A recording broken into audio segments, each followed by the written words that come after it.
જય શ્રી કૃષ્ણ બધાને। આજે આપણે બનાવીશું લીંબુ સિકંજી, જે બજારમાં મળે છે તેવી જ પરફેક્ટ ટેસ્ટમાં બનશે અને ઉનાળામાં ઠંડક તો આપે જ છે। તો અહીંયા મેં 4 ગ્લાસ સિકંજી બનાવવા માટે 1 બોટલ ચિલ્ડ વોટર લીધું છે। પાણી હંમેશા ઠંડુ લેવું, કેમ કે જેટલી ઠંડી હશે તેટલો જ તેનો ટેસ્ટ સરસ આવશે। હવે એમાં આપણે ખાંડ ઉમેરીશું।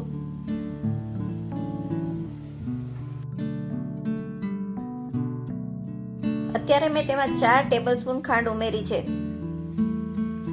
હવે હું એમાં સાથે થોડાક આઈસ ક્યુબ્સ પણ એડ કરું છું, જેથી કરીને વધારે ઠંડી બને। 5 ચમચી શેકેલું જીરું પાવડર, 5 ચમચી કાળા મરીનો પાવડર,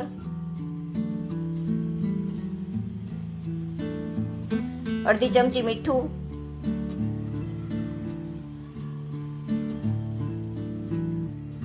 તેમજ 1/2 ચમચી સંચળ પાવડર એડ કરવાનો છે। અહીંયા મેં 2 લીંબુ લીધા છે, તો હું પહેલા 2 લીંબુનો રસ એડ કરું છું।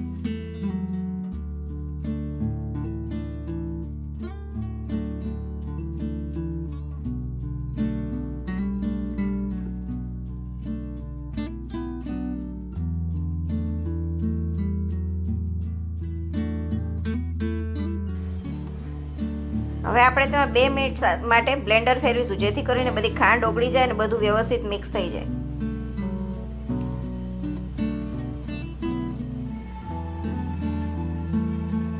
આ રીતે આપણે જોઈએ તો એમાં હજી થોડી ખાંડ છે, તો હજી થોડી વખત બ્લેન્ડર ફેરવવું પડશે।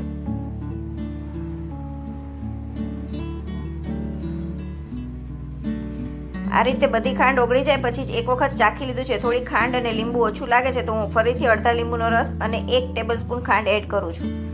આ રીતે 4 ગ્લાસ બનાવવા માટે 5 ટેબલસ્પૂન ખાંડ તેમજ 1/2 લીંબુના રસનો ઉપયોગ કર્યો છે। અહીંયા આપણી સિકંજી તૈયાર છે। હવે આપણે તેને ગાળી લઈશું।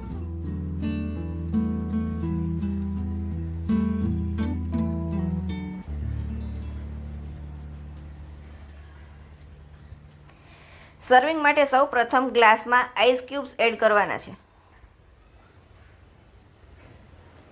તેની ઉપર આ તકમરિયા છે, જે મેં 10 મિનિટ પહેલાં પલાળીને રાખ્યા હતા, તો 2 ચમચી તકમરિયા એડ કરીશું અને ઉપર સિકંજી રેડીશું।